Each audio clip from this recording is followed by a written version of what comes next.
Le Programme national de la santé mère-enfant, en partenariat avec TRAC20, a tenu sa traditionnelle réunion de consensus sur les indicateurs de progrès en matière de planification familiale ce mardi 11 juin 2024 à l'AIBF, l'Association ivoirienne pour le bien-être familial à Abidjan-Treichville. L'objectif étant de présenter et adopter la prévalence contraceptive en matière de planification familiale pour cette année 2024.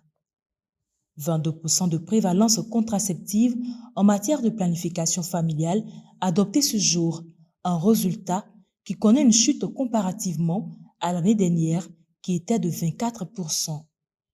Depuis 2011, en dépit des importants progrès réalisés en Côte d'Ivoire, avec l'appui des partenaires techniques et financiers au cours de ces dernières années, les freins à l'amélioration de la prévalence contraceptive sont légion.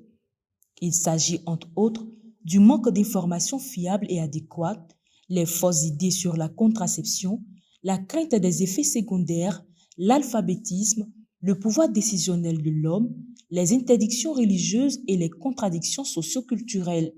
À cela s'ajoutent d'autres facteurs comme l'indique le docteur Khalil Sanogo, point focal pays TRAC20. Alors cette année, la prévalence contraceptive est en baisse par rapport à l'année dernière. Nous sommes à 22%, plus exactement c'est 21,7% selon les estimations. Et cette baisse-là, il y a plusieurs facteurs que nous avons montrés, notamment la baisse au niveau du couple année protection de l'année dernière à cette année par rapport à la prévalence contraceptive dans les régions, le nombre de produits.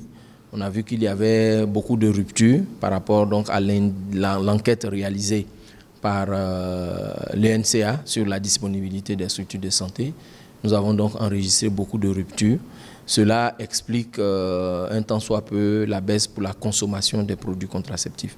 Les recommandations que nous formulons, c'est que nous avons demandé à ce qu'il y ait un renforcement des capacités du personnel du Programme national de santé mère-enfant qui est en charge donc de tout ce qui est question de la planification familiale. Nous avons demandé à ce qu'il y ait l'utilisation de l'outil produit donc par TRAC20 qui est le FP module. Il faut qu'il y ait l'utilisation de cet outil-là qui est un outil d'évaluation de la qualité qui va permettre donc aux centres de santé, aux districts de pouvoir donc faire le contrôle qualité à la source avant donc que cela ne remonte au niveau central. Pour la Côte d'Ivoire, pays membre du partenariat de Ouagadougou, la maîtrise de la fécondité est considérée comme un véritable outil de développement. En dépit des difficultés rencontrées, la Côte d'Ivoire continue à travers ses indicateurs de la PF de lutter pour l'atteinte des objectifs de la PF 2030. On dénote l'initiative du ministère de la Santé dénommée la Semaine régionale de la planification familiale, débutée dans les régions du Cavali et du Béquet. Elle vise à sensibiliser et informer la population sur les avantages de la planification familiale. L'enquête démographique de santé est faite par exemple par le ministère du Plan, par l'Institut de statistique, qui est fait à partir d'une enquête qui est l'EDS. Donc, différents ministères, différents enquêteurs, de routine, données de routine, permettent d'avoir 2 ou 3 chiffres différents sur le territoire national.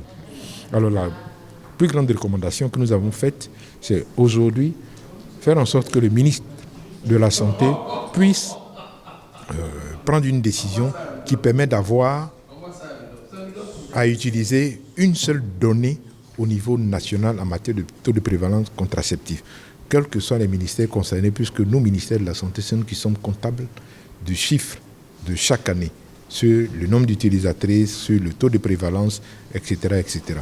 Soulignons que cette réunion de consensus a vu la participation de différents programmes, à savoir la Direction régionale de la santé, le PNSME, TRAC20, Engender Health, JPAIGO et bien d'autres. Ils ont souhaité que les acteurs impliqués dans la mise en œuvre de la politique de PF prennent à bras le corps le problème afin d'améliorer la santé de la femme et de sauver des vies.